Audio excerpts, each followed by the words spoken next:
Ya, entonces vamos a hablar ahora de lo que es el manejo de la primera luxación de patela, orientada para tanto lo que es pacientes tanto adolescentes como adultos en general. Nuevamente en mi hospital, donde están todos cordialmente invitados. Y en general, pues la incidencia vamos a ver que vienen a darnos estos datos. En general son pacientes entre 12 y 17 años, principalmente en mujeres que hemos visto. La recurrencia, y eso es muy importante tenerlo en cuenta, miren que varía entre un 15 hasta un 80%. O sea, hay pacientes, y vamos a ver por qué es este riesgo de alta recurrencia en esta inestabilidad, en esta luxación. Entender que las lesiones después de una primoluxación, el 95% de los pacientes tiene una lesión del ligamento patelofemoral medial, tenerlo en cuenta siempre. Y el 95% de las lesiones va a haber una lesión condral. Entonces, la mayoría de los mecanismos de lesión, principalmente el 93% es un mecanismo indirecto, que generalmente es una torsión forzada en valgo, y un 7% es una lesión directa. El 50% va a ser durante una actividad deportiva, la mayoría de los casos. Y en cuanto a lo que es la clínica, la mayoría de nuestros pacientes vienen ya reducidos. Es difícil encontrar un paciente con una luxación de rótula que nos venga en emergencia, pero si nos viene con una equimosis, con un derrame articular y con un dolor bastante intenso. A estos pacientes les pedimos imágenes, y dentro de las primeras imágenes es la radiografía. La radiografía como para poder confirmar si se logró la reducción, o para ver algún fragmento osteocondral, y lo que es la resonancia magnética, que es muy importante para poder ver signos clínicos que son típicos de una luxación aguda, que vendría a ser el daño a nivel de lo que es la parte medial de la rótula con lo que es la abulsión de lo que es o un fragmento o lo que es el ligamento patelofemoral medial, o también a nivel de lo que es el cóndilo lateral del fémur, vemos también este edema óseo característica de una luxación aguda. Entonces, la articulación patelofemoral, la verdad, es de mis favoritas, es bastante compleja y no solamente involucra hueso, involucra mucho todo lo que es tendón, involucra ligamentos, involucra músculo, por lo tanto, no podemos enfocar a todos igual. Entonces, eso es importante, que no todos somos iguales. Entonces, cuando no todos somos iguales, existen diferentes tipos de pacientes. Este paciente, un paciente que hay en una actividad física, que tiene algún traumatismo por una luxación, o una paciente que simplemente de manera crónica comienza a hacer lo que son estas inestabilidades. Y en esto es muy importante entender que ya hay estudios, como el de la doctora Hiemstra, que nos divide los pacientes en dos grupos. Los pacientes tipo WARPS, que son aquellos pacientes generalmente mujeres, con una atrofia muscular, con una luxación atraumática, con una anatomía riesgosa, que generalmente ya vienen con un antecedente de dolor, y otro grupo de pacientes que son estos pacientes fuertes, que son generalmente mejor masa muscular, que siempre hay un antecedente traumático y que tienen una anatomía normal. Y vendríamos a ser exactamente estos dos grupos de pacientes, pacientes con anatomía normal y pacientes con anatomía, por decirlo normal, o que tienen diferentes variantes. Ninguno de estos dos podemos darle el mismo tipo de tratamiento después de una luxación. De Jur ya nos planteó todo lo que vendrían a ser los factores de riesgo, que ya sabemos y que no vamos a hablarlos ahora, pero que sí van a darnos ciertas pautas para poder diferenciar cuáles son los pacientes que van a tener mayor riesgo de reluxarse esta patela. Y en ese hay varios estudios, y dentro de estos estudios de recurrencia, uno de los principales que fue publicado por lo que es la doctora Arendt en el grupo de Minnesota es evaluar ciertos factores de riesgo. Y dentro de sus factores de riesgo, ella pone que es la fisis abierta, el surco troclear más de 150 grados y una patela alta como factores de riesgo. Y por ejemplo, y si vemos aquí, vemos que incluso sin tener factor de riesgo, tenemos ya 7% de que se nos vuelva a luxar la patela. Cada uno de estos factores de riesgo nos aumenta, y si tenemos los tres factores, más de un 70% se van a volver a luxar. Este estudio también de Valcaret reafirma lo que estamos diciendo y lo agrupa como dentro de grupos de factores de riesgo. Y dentro de estos grupos de riesgo igual está la edad del paciente, el esqueleto inmaduro, la displasia troclear, la patela alta, y nos ponen con factores de riesgo. Más de 4 factores de riesgo, el riesgo de tener una cirugía va a ser mayor. Y en el último estudio, que es del año 2020, donde se evalúan todas las revisiones que se hicieron, nuevamente nos confirman que 3 son los principales factores de riesgo. Con uno vamos a ver que siempre casi hasta un 20% se puede luxar. Con 2 factores de riesgo más de un 50% y con 3 factores de riesgo más de un 70%. ¿Cuáles vendrían a ser nuestros factores para tener en cuenta? Pues vendrían a ser estos 3. Patela alta más de 1,4, la fisis abierta, o sea un esqueleto inmaduro, y una displasia troclear. Estos 3 factores nos harían pensar si realmente nuestros pacientes deberíamos de seguir intentando un tratamiento conservador o a estos pacientes quizás hay que plantearle un tratamiento quirúrgico. Y en ese sentido está, ¿qué hacemos? Nos viene un paciente con una primoluxación, 16, 17 años, y no sabemos cómo enfocarlo. El tratamiento quirúrgico de primera instancia o indicaciones absolutas vendrían a ser estas. Cuando tenemos un fragmento osteocondral libre, cuando hay una disrupción de lo que son los estabilizadores mediales y no hemos podido lograr reducir lo que es la patela. Y por último, cuando la lesión del patelo femoral medial está a nivel de la inserción femoral. Con esto no dudamos de que de inicio es un tratamiento quirúrgico. Pero en los demás, siempre hay que intentar de primera instancia un tratamiento conservador. Ahora, cuando buscamos literatura y queremos ver un tratamiento conservador, la literatura es muy poca, no hay mucha evidencia y no son muchas las revisiones que hablan del manejo de primoluxación de un tratamiento conservador con un nivel de evidencia bueno. En esta revisión, la idea es poder conseguir que el paciente no tenga dolor, que vuelva a comenzar a tener rango articular, que recupere lo que es fuerza muscular, que recupere todo lo que es el patrón de marcha y que sobre todo que devuelva a una actividad física, que es lo que queremos lograr. En la fase aguda, siempre lo que es el hielo, los antiinflamatorios son de primera instancia y lo que es la inmovilización con la movilización funcional. Ese viene a ser el concepto más importante, inmovilizarlo, pero regresarlo rápido a una movilización funcional. Y el esquema de manejo vendría a ser este. Cuando nosotros hablábamos antes mucho sobre lo que era luxación, nos ponían esta calza de yeso, 6 semanas y que tengamos que esperar y todo. La verdad es que el uso de estos inmovilizadores o estos brace no ha habido diferencia significativa en cuanto a lo que es scores funcionales y en cuanto a riesgo de recurrencia. Por lo tanto, podríamos utilizar un brace inmovilizador las primeras 2 semanas sin ningún problema. Después de estas 2 semanas comenzamos nuestra movilización funcional. Ya no dejemos rígido todo a nuestro paciente.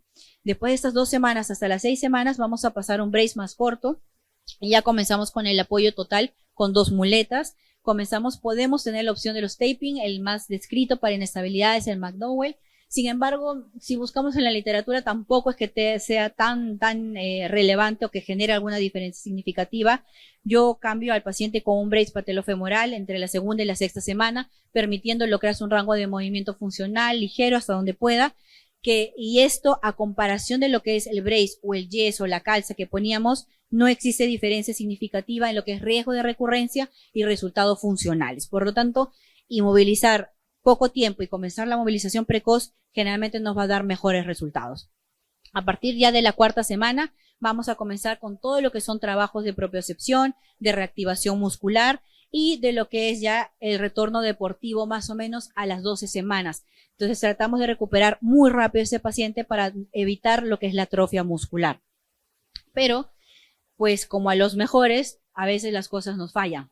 Entonces si nos fallan, ese tratamiento conservador tiene un 66% de falla y solamente después de un tratamiento conservador, solo un 30% de nuestro paciente regresa al deporte. Por lo tanto, nuevamente seguimos pensando, ¿de verdad vale la pena seguir intentando con un conservador con tan alta tasa de falla, con tan poco retorno deportivo? Por lo tanto, quizás deberíamos ya de enfocar un poco más lo que es el tratamiento quirúrgico de estos pacientes. Y si buscamos en la literatura hay muchísima información. Como ven, eso es uno de los pocos papers que están ahorita publicados, pero vamos a encontrar que el tratamiento quirúrgico para estos pacientes como primer abordaje viene a ser una muy buena opción. Pero en aquellos pacientes que se han operado, generalmente van a tener una tasa de recurrencia de un 20%, no afecta ningún resultado funcional, su retorno al deporte es de un 77% y mucho tenemos que tener cuidado con las lesiones condrales. Por lo tanto, creo que los pacientes que tienen estos factores de riesgo para poder hacer una recurrencia más alta, deberíamos de intentar y considerar de primera opción lo que es un tratamiento quirúrgico. Como conclusiones de esta charla, pues entender lo mismo casi todo lo que hablamos en patela. Siempre cada paciente es diferente. Uno que se luxe, ya hemos visto los 2 grupos separados de pacientes, no los vamos a tratar igual. 2, que tenemos que ver para la recurrencia los factores de riesgo que va a tener. Patela alta, fisis abierta, displasia troclear, ya tendríamos que ir pensando en este paciente en plantearle a la familia la posibilidad de una cirugía. 3, no hay consenso en el manejo, no es que exista que estos pacientes tengan que operarse, no, la literatura todavía nos sigue diciendo que intentemos quizás un episodio de tratamiento conservador, pero siempre tener en cuenta de que estos pacientes su tasa de recurrencia es altísima. Y por último, cuando el tratamiento conservador siempre va a ser nuestra primera opción y el tratamiento quirúrgico cada vez está ganando más línea. Evaluando estos factores de riesgo, creo que vamos a poder lograr un muy buen diagnóstico para poder evitar esta recurrencia en nuestros pacientes. Gracias.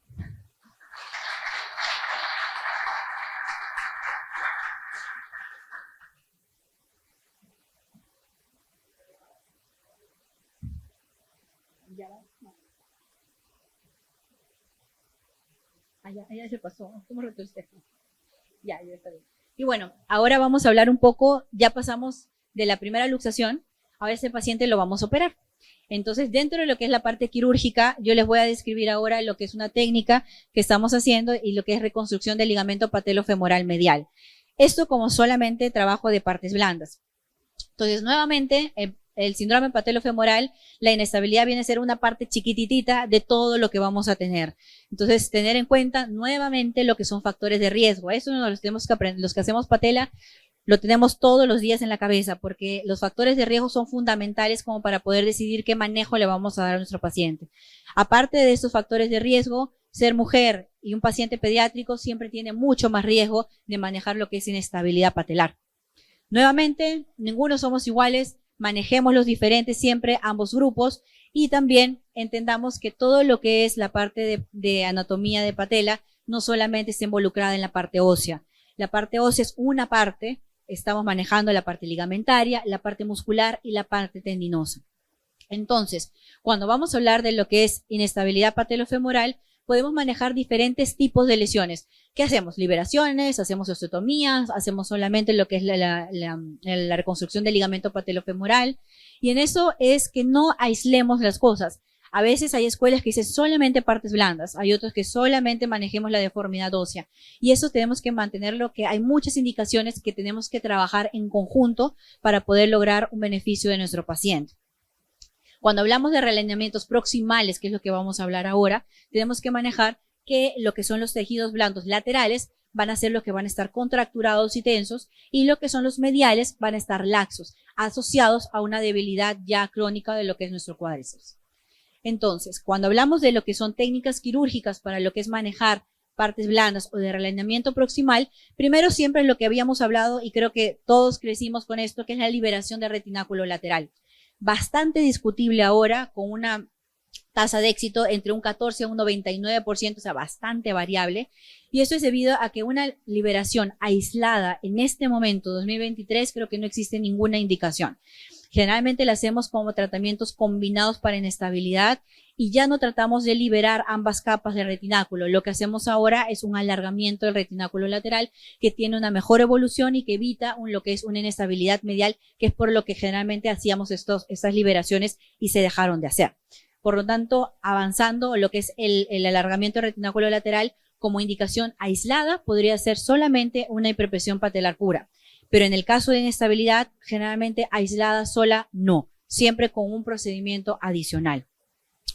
También mucho hemos escuchado y en la literatura también hemos visto sobre lo que son los avances del vasto medial. Los avances del vasto medial también vamos a ver que actualmente es una técnica que de repente es poco confiable para mantener lo que es la corrección, para evitar lo que es la recurrencia y sobre todo que no varía mucho en lo que son resultados funcionales. Por lo tanto, si ya existieron nuevas técnicas quirúrgicas que nos puedan ir mejor, ¿para qué seguir utilizándolo? Muchas veces hemos visto y seguimos viendo estas plicaturas mediales asociadas a otros procedimientos, pero ya no como un tratamiento aislado. Cuando hablamos ya del ligamento patelofemoral medial, sabemos que es un principal estabilizador primario de la parte medial durante los primeros 30 grados. Después también contribuye a más de un 50% de lo que es la estabilidad medial.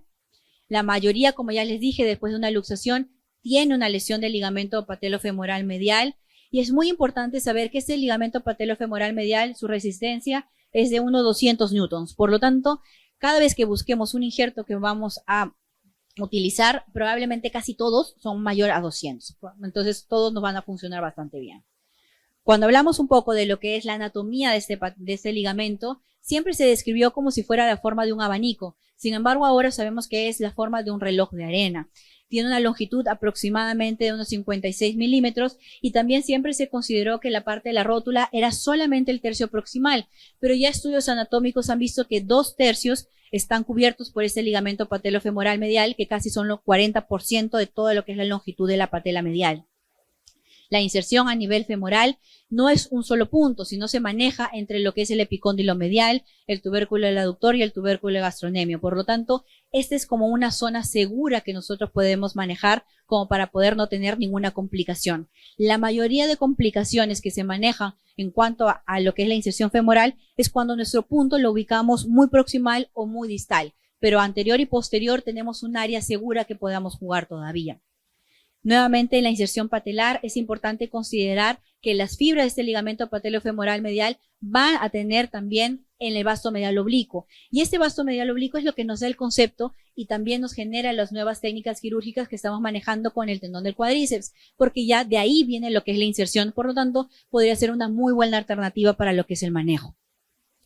Mis indicaciones para lo que es la reconstrucción: pacientes con inestabilidad en esqueleto inmaduro, pacientes con deficiencia de lo que es el retináculo medial y con una anatomía normal, como ya lo hemos mencionado en la charla anterior, pacientes que han tenido una falla de un tratamiento quirúrgico previo. Generalmente hay realineamientos distales que ya a veces no son suficientes y que necesitamos también hacer un realineamiento proximal, y pacientes con aquellas luxaciones recidivantes que tienen además una anatomía normal, ¿no? Una anatomía anormal, una displasia troclear, una rótula alta.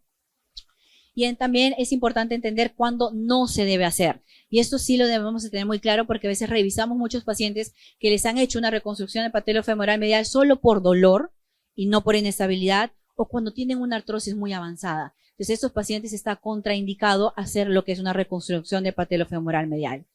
Nuestro objetivo viene a ser dos: estabilizar, y lo otro es tener un límite normal de la movilidad de nuestra patela. Eso no es como una reconstrucción del ligamento cruzado, que queremos que esté sumamente tenso y que cuando lo palpemos quedemos totalmente satisfechos. Aquí no, eso funciona casi como una correa de perro, o sea, solamente sostiene, no permite generar tensión. Si generamos tensión en nuestro injerto, lo más probable es que vamos a generar dolor. Por lo tanto, acordémonos que solamente queremos que sea como un tope que funcione para que nuestra rótula no se salga de su sitio. En cuanto a lo que es la técnica quirúrgica, siempre artroscopía todos, ahí podemos ver, diagnosticar bien lo que es la displasia troclear, alguna lesión condral asociada, y si tuviera una lesión asociada, tratarla inmediatamente ahí. Como ustedes saben, van a leer muchísimas técnicas, muchísimos injertos, y en cuanto a lo que es la selección del injerto, es importante entender que hay poca literatura que pueda comparar autoinjerto de aloinjertos. No hay muchos comparativos, pero sí se ha visto que hay una ligera mejoría cuando utilizamos un autoinjerto, pero que aún nos faltan más estudios. Todos, tanto sea los autoinjertos como el gracilis, el semitendinoso o lo que es un aloinjerto, todos tienen más de 200 newtons. Por lo tanto, cualquier injerto que tenga 5 milímetros de lo que es de grosor y una longitud entre 15 a 20 es más que suficiente para hacer una buena reconstrucción del ligamento patelofemoral medial. En cuanto a la fijación, acá es bastante discutible algunas cosas. Se hizo este estudio alemán donde se compara lo que es la fijación con lo que son implantes, ya sean tornillos, anclas o con las suturas transóseas, y pasar el injerto transóseos, y se ha visto de que en ambas no existe lo que es alguna diferencia significativa en cuanto a lo que es la falla y en cuanto a lo que es el elongamiento, pero sí existe diferencia significativa de que generalmente los implantes, tanto anclas como tornillos, generaban mayor rigidez en lo que es la articulación. Entonces, tengámoslo bastante en cuenta de que si podemos utilizar otra técnica que nos genere menos rigidez, sería mejor. En cuanto al típico punto de Schottel, bastante discutible al menos, nosotros sabemos que vendría a ser este punto fijo que vamos a encontrar, pero bastante podemos discutir este trabajo de Schottel porque solamente trabajó 8 cadáveres y todos, ninguno tenía inestabilidad patelar. Entonces, realmente vendría a ser este punto el que deberíamos manejar. Servien, con el grupo de Lyon, en el 2010 hizo un nuevo estudio donde se ve que es muy difícil lograr un punto exacto como se describe en la literatura, y más bien describe un área segura, que es lo que le estaba diciendo, como para poder manejar este punto de Schottel. Y a la vez, en el 2016, la escuela de Figueroa en Chile también nos hace pensar de que es muy difícil encontrarlo y que a veces logramos este punto palpando el tubérculo del aductor o esta declive que hay entre el tubérculo del aductor con el epicóndilo medial, y ahí pasar lo que es nuestro pin. Si genera tanta controversia, ¿por qué deberíamos seguir usando este tipo de fijación femoral? Y es ahí donde surgen diferentes técnicas, y las técnicas van a variar dentro de lo que son estáticas y dinámicas. Las técnicas dinámicas vendría a ser todo partes blandas, nos vamos al tendón del aductor, a nivel de lo que es el fémur y a nivel de lo que es la patela también el retináculo. La técnica semidinámica, que vamos al tendón del aductor y con un punto fijo en lo que es la patela, y la técnica estática, que vendría a ser la que se utiliza un punto fijo en el fémur y un punto fijo en lo que es la patela. Se ha visto que esta técnica estática lo que genera es 3 a 5 veces mayor presión patelofemoral. La semidinámica vendría a ser un poco más parecida a nuestra rodilla nativa, y la dinámica, generalmente todo lo que es partes blandas, o lo usamos en esqueleto inmaduro, o lo usamos en aquellos pacientes que tienen una rótula muy pequeñita o muy delgada también. Entonces, les voy a explicar un poco lo que estamos haciendo nosotros, que vendría a ser una técnica semidinámica. Utilizamos lo que es el tendón del aductor con la inserción patelar. Hacemos lo que es nuestras 3 incisiones, sacamos un autoinjerto, siempre el recto interno es suficiente, nuestro abordaje medial y nuestro abordaje para el tendón del aductor. Una vez que cosechamos, preparamos lo que es nuestro injerto, suficiente con unos 5 milímetros, no tenemos problema.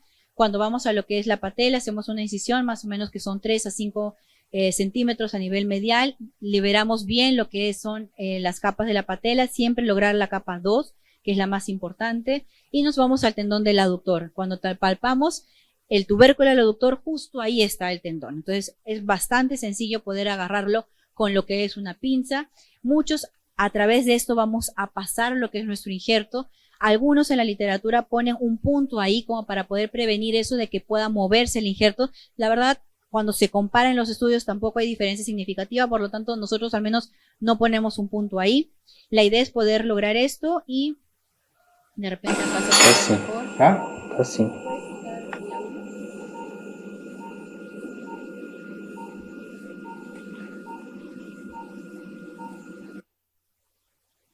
Y como vemos, pasamos un loop a nivel de lo que es nuestro tendón del aductor, que es, yo creo que es bastante práctica hasta que uno vaya acostumbrándose a encontrando lo que es el tendón. La idea es que ustedes puedan lograr ver esta imagen, que la verdad es bastante satisfactoria, un tendón del aductor bastante grueso con nuestro injerto que está pasando, y ese va a ser nuestro punto femoral.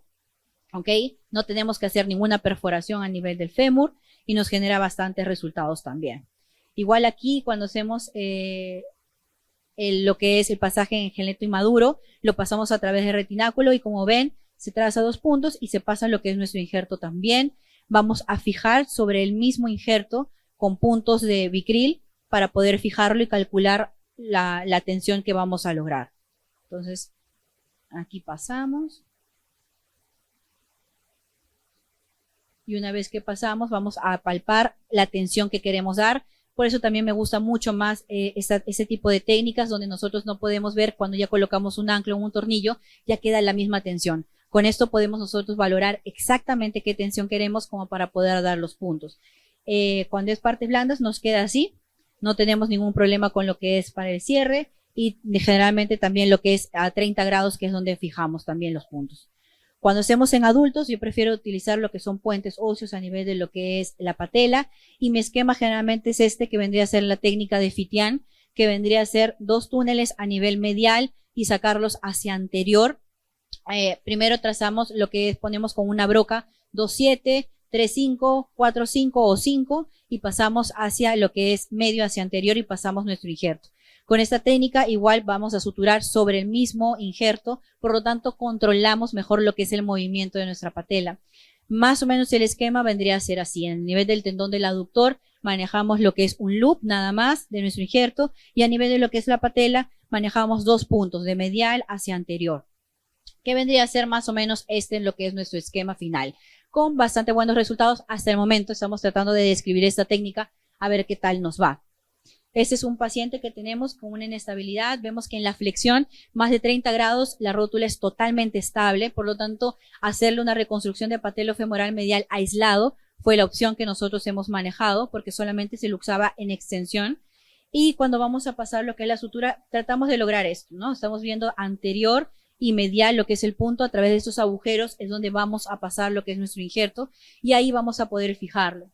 Y vamos a ver que como logramos con lo que es la flexión, vamos a poder ver la cantidad de lo que estamos. A él había hecho también un alargamiento de retináculo lateral, y podemos ver en 30 grados la fijación y como les digo nuevamente, con esta técnica podemos controlar muy bien el grado de movimiento que va a tener nuestra patela como resultado final, a comparación de un implante fijo.